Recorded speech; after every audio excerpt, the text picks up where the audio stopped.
Good morning, good afternoon, good evening, good night, good day to you. That's depending where you are in the world. We're doing a nighttime devotion from the devotional Maranatha. The title today, External Parade of Heathen Power. 2 Timothy 4:3. The time will come when they will not endure sound doctrine, but after their own lusts shall they heap to themselves teachers, having itching ears. Rapidly are men ranging themselves under the banner they have chosen, restlessly waiting and watching the movements of their leaders.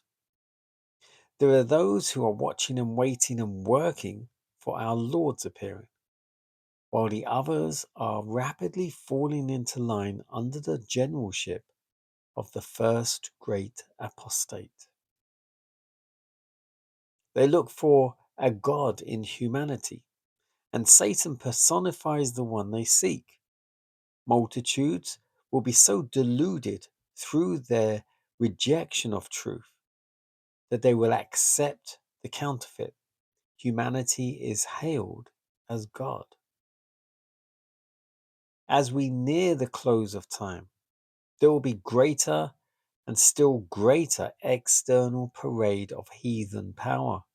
Heathen deities will manifest their signal power, will exhibit themselves before the cities of the world. And this delineation has already begun to be fulfilled. By a variety of images, Jesus represented to John the wicked character and seductive influence of those who have been distinguished for their persecution of God's people. All need wisdom carefully to search out the mystery of iniquity that figures so largely in the winding up of this earth's history. In the very time in which we live, the Lord has called his people and has given them a message to bear. He's called them to expose the wickedness of the man of sin who has made the Sunday law a distinctive power, who has thought to change times and laws and to oppress the people of God who stand firmly to honor him by keeping the only true Sabbath, the Sabbath of creation. The perils of the last days are upon us, and in our work we're to warn people of the danger they are in. Let not the solemn scenes which prophecy has revealed be left untouched. If our people were half awake, if they realized the nearness of the events portrayed in Revelation, a reformation would be wrought in our churches. Many more would believe the message. We have no time to lose. God calls upon us to watch for souls as they that must give an account. The title again, External Parade of Heathen Power.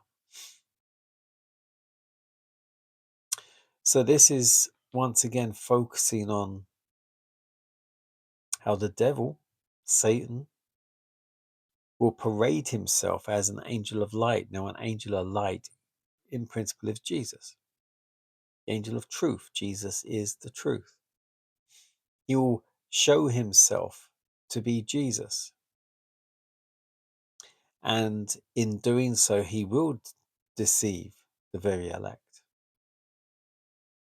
And then he will, at some point, show him as himself, Lucifer, Satan, the devil, the enemy, the father of all lies. And that's when it'll be way, way, way, way too late for everyone. I told you before, look out for Project Bluebeam, look out for the fake alien invasion. All of this will be to deceive the whole of humanity. But only a remnant of a remnant will be saved. There are many idols in this world. The main one, I would say, being money. Money and gold and things. People idolize cars, people idolize artwork, people idolize their hair, clothes, houses, everything, things, just things which are going to come to nothing. And I love to say it, all is vanity. People are worshipping the creation rather than the creator.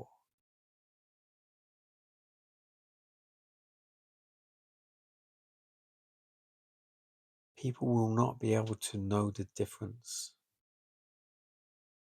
And this will all happen before Jesus comes. By the time Jesus comes, it'll be way too late for anyone and everyone.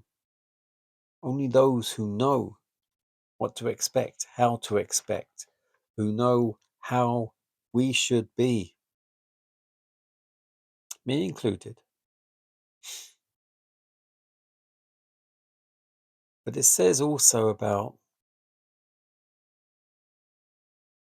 they've been called to expose the wickedness of the man of sin who has made the Sunday law a distinctive power. Now, is the Roman Church, as it was originally called, started worship on a Sunday. It was the Roman Emperor, Constantine. And since then, because there's no emperors, it became a pontiff, the papacy.